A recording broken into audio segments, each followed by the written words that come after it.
Halo semuanya, selamat datang di saluran kurang 10 menit. Pembahasan materi kita hari ini mengangkat topik yang luar biasa menarik, judulnya Paradoks Abisal dan Kosmik. Pernah nggak sih kalian kepikiran, dari kita kecil kita tuh selalu diajak buat menatap bintang-bintang, bermimpi pergi keluar angkasa, menjelajahi galaksi yang jauh, tapi tahu nggak, tepat di bawah kaki kita ini, menyelimuti lebih dari 70% permukaan planet kita sendiri, ada sebuah dunia alien yang super luas, gelap gulita, dan sebagian besar tuh belum pernah terjamah sama sekali. Jadi pertanyaannya, kenapa sih kita bisa sebegitu terobsesinya sama kosmos yang hampa, sementara lautan di planet kita sendiri malah masih jadi misteri besar? Oke, mari kita selami ini. Kalian tahu nggak, 100% permukaan bulan itu udah berhasil dipetakan dengan resolusi tinggi loh. Tapi sebaliknya, coba tebak berapa banyak dasar laut kita yang udah dipetakan? Cuma sekitar 20%. Dan ada perbandingan yang jauh lebih gila lagi nih. Sejak tahun 1969, udah ada belasan orang yang jalan-jalan santai di permukaan bulan. Tapi, berapa banyak manusia yang pernah turun ke titik paling dalam di lautan kita? Challenger Deep di Palung Mariana.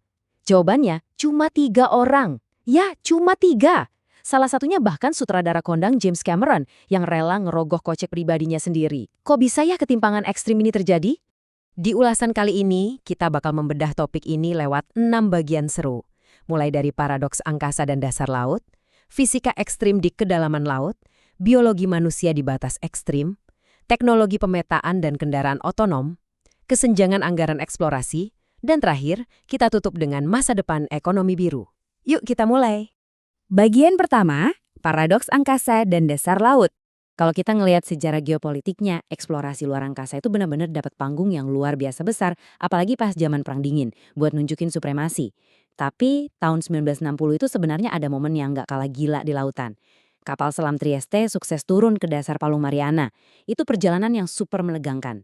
Bayangin, di kedalaman 9 km lebih, tiba-tiba ada suara ledakan keras banget kayak tembakan senapan di dalam kabin mereka yang sempit. Kenapa? Karena salah satu kaca jendelanya retak kena tekanan. Untungnya mereka berhasil selamat. Sayangnya, pencapaian nekat ini gagal memicu perlombaan publik yang heboh dan berkelanjutan kayak program Apollo di tahun 69. Ya, mungkin simpel aja alasannya. Gak ada satupun dari kita yang bisa ngelihat dasar laut dari halaman belakang rumah kan? Mari kita lanjut dan lihat gimana hal ini terbangun di bagian kedua, fisika ekstrim di kedalaman laut.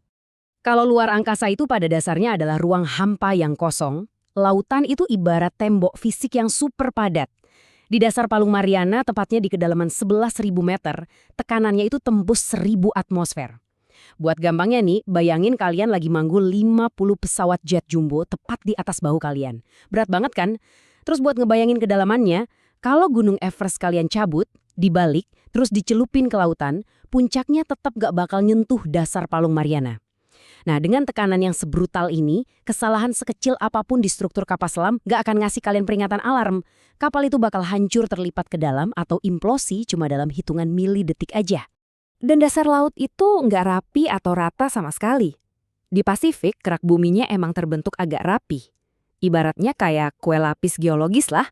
Ada basal di atas, gabro di bawah. Tapi, coba geser ke Samudra Hindia. Di sana keraknya malah lebih mirip kue hancur. Lempengannya saling bertabrakan, patah, dan campur aduk. Fakta ini ngejelasin banget kenapa para ilmuwan yang dari dulu nyoba ngebor sampai ke batas mantel bumi, yang disebut batas Moho, selalu gagal total. Mata bor mereka tuh sering banget nyangkut, patah, dan macet, gara-gara harus nembus batuan yang penuh retakan acak kayak gitu. Masuk ke bagian ketiga, biologi manusia di batas ekstrim. Dan perbandingan ini benar-benar nunjukin betapa berbedanya ancaman di dua dunia ini. Di luar angkasa, bahaya utamanya tuh karena kita kehilangan tekanan dan gravitasi. Cairan di tubuh manusia bisa mendidih dan menguap, atau badan kita membengkak di kondisi vakum. Ini fenomena yang disebut ebulism. Tapi astronot masih punya waktu sekitar 90 detik buat diselamatin. Nah, di dasar laut, kayak yang tadi kita bahas, kematian terjadi instan kalau pelindung pecah. Tapi jangankan pecah, buat penyelam dalam yang pakai campuran gas helium bertekanan tinggi aja, mereka bisa kena sindrom yang namanya HPNS. Sindrom ini langsung nembak ke sistem saraf, bikin badan tremor parah sampai pingsan. Nggak main-main.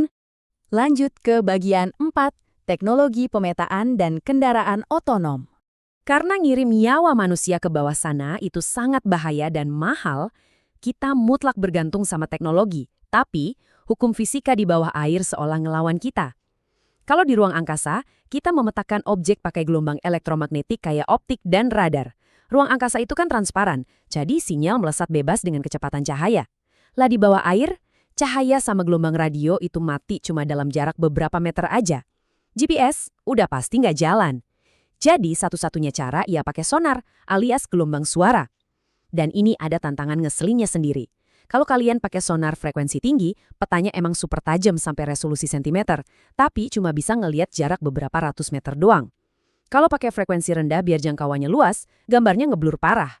Buat ngakalin hambatan ini, muncullah robotik, contohnya kayak Blue ROV yang modern ini. Mereka ini tergolong kendaraan bawah air autonom atau IUV. Mengingat mereka nggak bisa nangkap sinyal GPS di bawah sana, robot-robot ini jalan sendiri pakai sistem sensor inersia yang ngukur pergerakan mereka secara mandiri.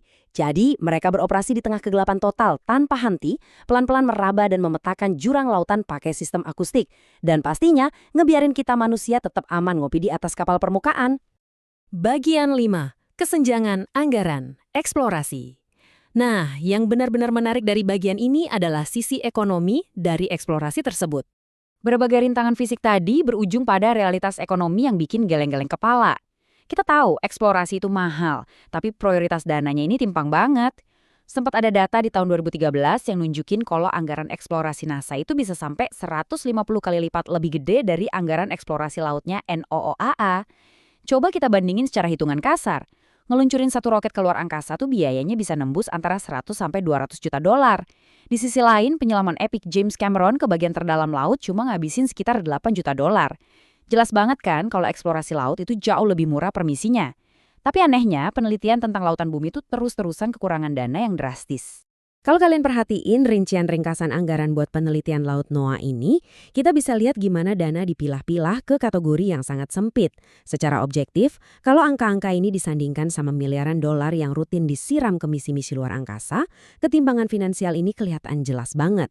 Data ini memvalidasi satu kenyataan besar. Sebagai umat manusia, kita rela berinvestasi gila-gilaan buat menjangkau bintang-bintang di atas sana dan menomorduakan eksplorasi di planet rumah kita sendiri.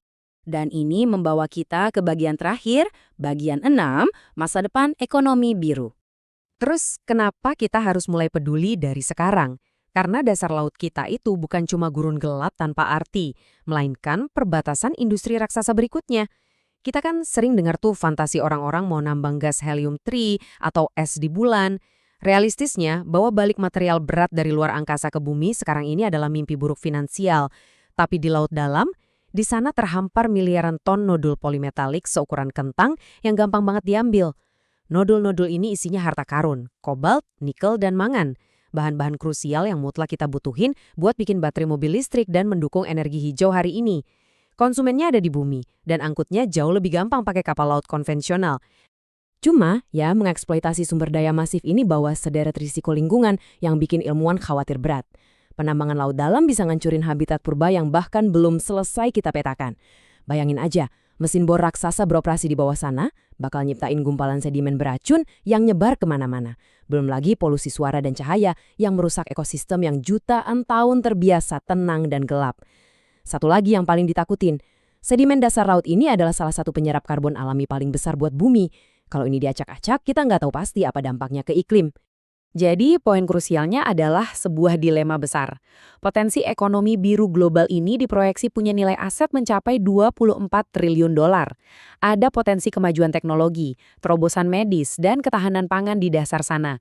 Tapi, apakah semua keuntungan ekonomi ini sepadan dengan resiko mengubah dan mungkin merusak salah satu ekosistem paling masif di bumi yang ironisnya baru 20% yang benar-benar kita pahami? Ini adalah pertanyaan mendesak yang butuh jawaban pasti sebelum mesin tambang komersial pertama benar-benar diturunkan ke jurang lautan kita. Terima kasih banyak udah ngikutin pembahasan kita hari ini. Sampai jumpa di ulasan menarik selanjutnya.